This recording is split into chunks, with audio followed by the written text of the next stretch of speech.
Nah,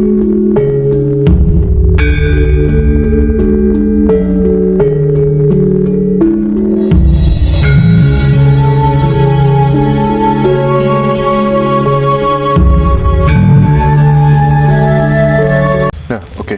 Kembali ke yang masalah tadi, setelah manekung, setelah semedi, Pak Web, harusnya apa yang dilakukan teman-teman spiritual dalam kehidupan sehari-hari? Melanjutkan spiritualnya, Mas. Apapun yang sudah dimiliki, jangan dijadikan alasan untuk berhenti berspiritual. Nah, kalau berhenti, berarti ya berhenti di 4 ini tadi loh. Tetap melanjutkan spiritual. Yang namanya spiritual itu kan setiap saatnya berkembang, setiap saatnya berkembang. Nah, perkembangannya kan selalu maju. Katakanlah hari ini spiritual saya tidak menyaksikan apa-apa. Perkembangan spiritual berikutnya belum tentu. Katakannya hari ini spiritual saya gagal, perkembangan berikutnya belum tentu. Nah, kita ditempa melalui ini, Mas. Kita ditempa, para pelaku spiritual itu ditempa melalui ini. Siapa yang tidak bosan, siapa yang tidak berhenti, terus bergerak maju, karena ya ketemu pada akhirnya ketemu. Tapi pada saat orang kemudian terlalu asik, terlalu enjoy, bersemedi, begitu kan ya, atau mungkin ada yang sampai di hutan bertapa begitu. Kalau hanya untuk dirinya sendiri kan ya nggak ada gunanya bagi banyak orang, bagi bangsa begitu. Bagaimana Pak Web? Itu juga termasuk terjebak, Mas. Terjebak kan, harta, tahta, asmara, ilmu. Nah, ini dia berarti terjebak di ilmu. Ilmu apa? Ilmu ketenangan jiwa. Nah, dia asik di hal-hal yang mendukung ketenangannya kan. Harusnya tidak begitu. Tidak begitu. Harusnya tidak begitu. Mana manusia dong diciptakno Gusti. Ya, iya. Untuk dirinya saja. Iya. Nah, kalau seperti itu, lah terus ngapain saya di sini? Betul. Bisanya saya di sini itu kan karena saya tidak mau terjebak teman itu. Iya. Kalau memang seperti itu, banyak tempat-tempat sunyi yang saya tahu itu banyak. Okay. Saya sembunyi, saya naik, selesai. Dan memang itu yang terberat, Mas. Di dalam spiritual itu terberat. Kalau dalam istilah Jawanya itu kan topong rame. Nah, topong rame iki lho Mas, sing ora sepele, Mas. Topong rame. Karena apa? Karena topong rame itu harus menghadapi sing ono kalane.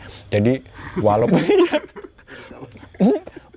bukan berarti saya sudah tidak punya jengkel, saya sudah tidak punya tersinggung, itu tidak normal, Mas. Saya iya punya marah, punya tersinggung, punya orang enak, tapi saya mampu menetralisir itu tok. Sama. Yo ono kalane ngaceng bareng ono, tapi kan saya mampu.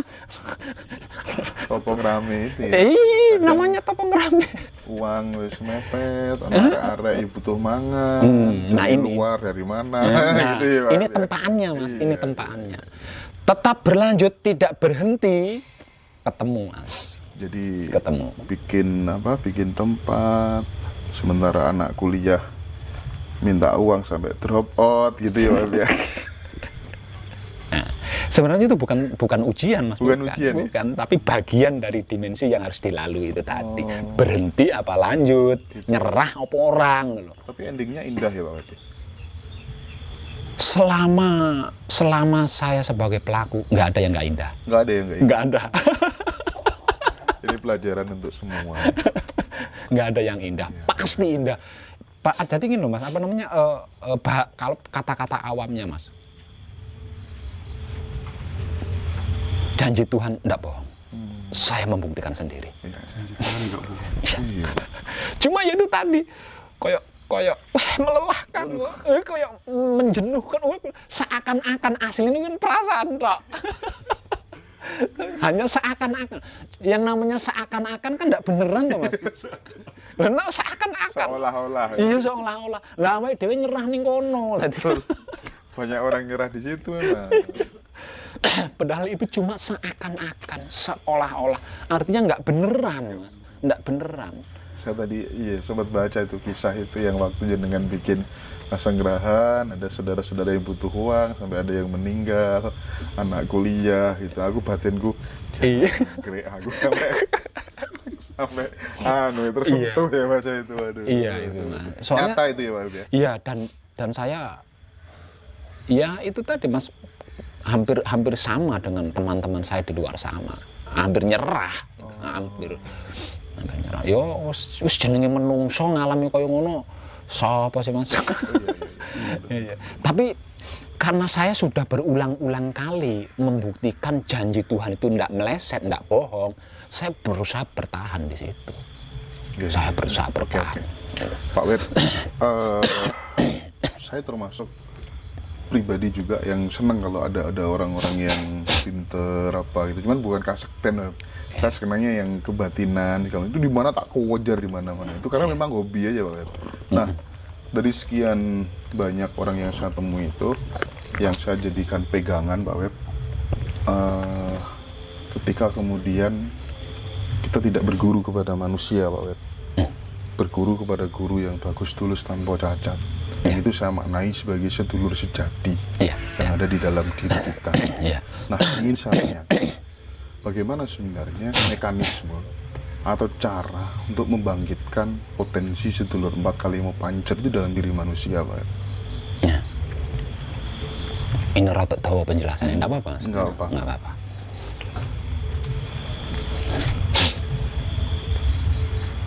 Ini. Sik. Tapi dulu.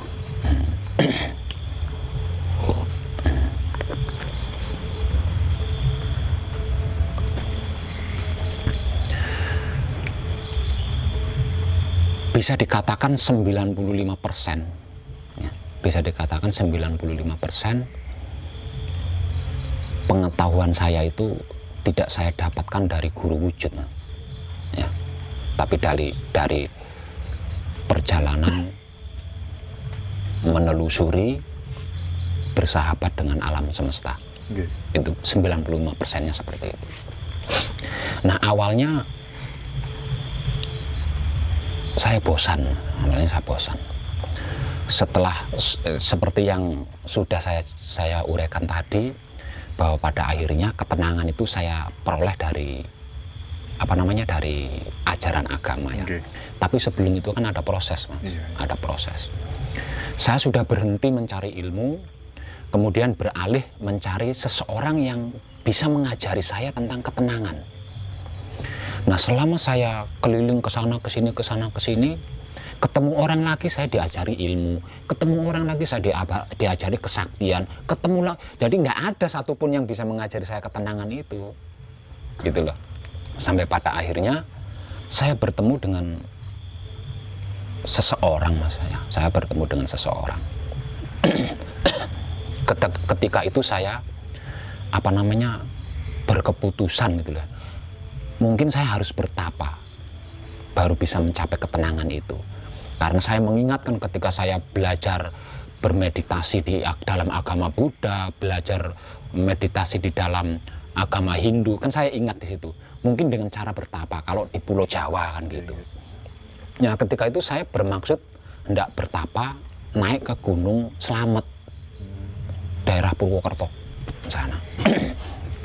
Singkat punya cerita, di dalam perjalanan, karena ada tempat-tempat yang harus saya kunjungi sebelum naik ke Gunung Slamet, saya membutuhkan juru kunci. Nah, untuk mengunjungi tempat itu supaya bisa masuk gitu ya, karena pintunya kan digembok. Nah, kemudian saya disarankan untuk ke rumahnya juru kunci. Di dalam perjalanan menuju rumahnya juru kunci, saya ketemu juru kunci di jalan.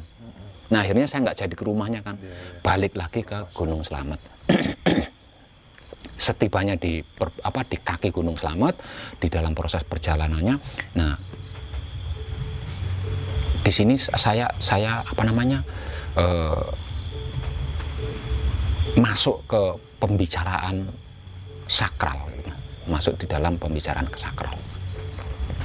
Jadi saya itu dipesan kalau kamu ingin masuk kalau bahasanya dia itu apa ya? Kalau bahasanya dia itu bukan dimensi atau ranah, bukan.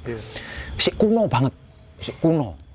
Tapi intinya kalau kamu mau masuk ke alam tenang, kalau kamu ingin masuk ke alam tenang, ada 4 cara. Nah, 4 cara ini masing-masing memiliki teknik sendiri-sendiri. Nah, 4 cara itu apa? 4 cara itu, 1, kamu harus bisa membawa diri. Kamu harus bisa membawa diri, 1. Yang kedua, kamu harus bisa menempatkan diri. Yang ketiga, kamu harus bisa menyesuaikan diri, kamu harus bisa menjaga diri dimanapun kamu berada. Nah, prakteknya ini bahasanya saya sederhanakan loh Mas. Aslinya bahasa Jawa tuh rumit, wong iki wong desa banget kan bahasanya, bahasa Purwokerto kan rodok ngapak-ngapak ngono kan. Nah, itu kalau bahasanya saya sederhanakan seperti itu. Nah, 4 tahap: membawa diri, menempatkan diri, menyesuaikan diri, menjaga diri dimanapun tempatnya berada. Ini masing-masing mempunyai teknik sendiri-sendiri. Tekniknya 3. Ada 3 teknik untuk mempraktekannya. Jadi yang pertama itu menghormati orang yang lebih tua dari kita. Kenapa harus menghormati orang yang lebih tua dari kita? Karena orang yang usianya lebih tua dari kita, dia memiliki lebih banyak ilmu pengetahuan atau ilmu pengalaman. Nah, yang kedua, menghormati orang yang sebaya atau seusia dengan kita. Kenapa orang yang seusia dengan kita atau sebaya dengan kita juga harus dihormati? Karena orang yang sebaya dengan kita tersebut, kita belum tahu latar belakangnya seperti apa dan bagaimana. Dan yang terakhir, harus lebih menghormati orang yang berada di bawah usia kita. Kenapa orang yang berada di bawah usia kita harus lebih dihormati? Karena orang yang berada di bawah usia kita itu luputnya, salahnya, dosanya masih sedikit. Lah ini saya praktekkan, Mas. Saya praktekkan. Nah, setelah berbicara seperti itu, kan jalan lagi nih sama si juru kunci. Jalan lagi ke arah Gunung Slamet. Ke arah Gunung Slamet. Nah, sampai ke jalan yang rimbun karena mungkin agak lama tidak dilewati orang ya, jadi agak rimbun. Nah, saya kan sibuk menyingkirkan semak-semak itu sambil jalan. Nah, ketika saya noleh, nah juru kunci ini nggak ada, Mas. Gitu loh. Ketika saya noleh ke belakang gitu ya. Ketika saya noleh ke belakang, juru kunci yang tadi ngobrol sama saya itu nggak ada. Lah setelah kejadian itu, saya jadi nggak ragu mempraktekkan apa yang tadi bicarakan itu. Oh alah, yang 4 hal tadi ya. Iya, nggak ragu karena kejadiannya seperti itu kan berarti kan bukan orang biasa. Iya. Nah gitu. Akhirnya benar-benar saya praktekkan. Nah dengan itu pasti bisa. 4 hal tadi ya. Oke Pak Wib, terima kasih. Pasti bisa. Ya. Jadi ada intinya di perilaku kalau diperas. Ya lah kalau disimpelkan itu kan. Nah kalau disingkat. Jadi ada ada sistematik di situ Mas ya. Ada sistematik. Jadi secara otomatis nanti bisa ketemu. Bukan ketemu, dia aktif gitu loh. Aktif sendiri. Nah, kalau dia aktif kan koneksi ke seluruh tubuh kita. Nah, dengan dia yang aktif dan mengkoneksikan dengan diri kita, ya pasti ada respon lah. Wong kita punya otak, punya nurani kan, pasti ada respon. Sebentar. Yang menarik begini Pak Wenda. Ketika kemudian kita sudah praktek 4 hal tadi kan, pasti kita akan menemukan keajaiban yang sebelumnya tidak pernah kita rasakan. Iya, katakanlah seperti itu. Saat kita menemukan keajaiban itu, yang baiknya kita ceritakan ke orang-orang atau kemudian kita simpan sendiri. Ketika diceritakan ke orang-orang, ada konsekuensinya berkurang apa enggak? Gimana itu Pak Web? Saya rasa tidak. Tidak ya? Iya, karena apa? Karena setiap diri manusia hidup sama, Mas. Sama. Jadi jangan ragu untuk menginformasikan Oh iya ya. pengetahuan baik ke orang lain. Kebaikan gitu ya, Iya, Pak? ya itu kan maksudnya kebaikan. Jadi ketika kita melakukan kebaikan yang kita punya tidak akan berkurang deh pokoknya. Tadi di awal jenengan sebut Wahyu Pancagaib ya. Iya. Padahal satu lagi kayaknya ada Wahyu Pancalaku. dah. Wahyu Pancalaku. Ah, yang Wahyu Pancalaku itu apa Pak Web? Nah, kalau Wahyu Pancalaku itu sifatnya Wahyu Pancagaib. Hakikat daripada Wahyu Pancagaib adalah sedulur papat kalimo pancer yang merupakan isi daripada tubuh kita kan. Nah, sedulur papat kalimo pancer kita ini masing-masing mempunyai sifat sendiri-sendiri, Mas. Bawaan asli dari sononya. Nah, sifatnya mereka berlima ini disebut sebagai Wahyu Pancalaku. Wahyu itu pemberian Tuhan secara langsung, panca itu 5, laku itu adalah tujuan ke Tuhan. Jadi kalau bukan tujuan ke Tuhan, sebenarnya itu tidak bisa disebut laku, Mas. Kalau arahnya tidak ke Tuhan, itu adalah lelaku. Tapi kalau arahnya ke Tuhan, itu laku namanya. Ini, kalau istilah Jawanya seperti itu. Itulah Wahyu Pancalaku. Apa saja itu Wahyu Pancalaku yang menjadi sifatnya sedulur papat kalimo pancer ini? 1, pasrah kepada Tuhan. Pasrah kepada Tuhan. 2, menerima keputusan Tuhan. 3, mempersilahkan kuasa Tuhan. 4, merasakan kenyataan Tuhan. Dan yang kelima, menebar cinta kasih sayang Tuhan. Itu sifatnya mereka berlima, Mas. Sifatnya sedulur papat kalimo pancer itu. Kelima-limanya berarti positif semuanya ya Pak Web? Jadi tidak positif itu karena kepentingan kita. Oh gitu. Jadi enggak, yang menjadikan mereka berlima tidak positif itu Gitu ya, Pak Web, ya? kepentingan kita. Kepentingan kita. Kalau kita tidak punya kepentingan, dia aktif sendiri. Jadi semakin banyak kepentingan kita, semakin redup Walah. apa namanya magnetnya mereka, katakanlah seperti itu. Semakin redup potensi daripada. Iya. Nah, sehingga kita mengalami kesulitan untuk bisa terkoneksi, Kang Mas, karena dia mengalami keredupan itu tadi. Makanya waktu belajar di apa tuh namanya di Cina tadi kan meminimalisir keinginan. Ya itu. Dua-dua.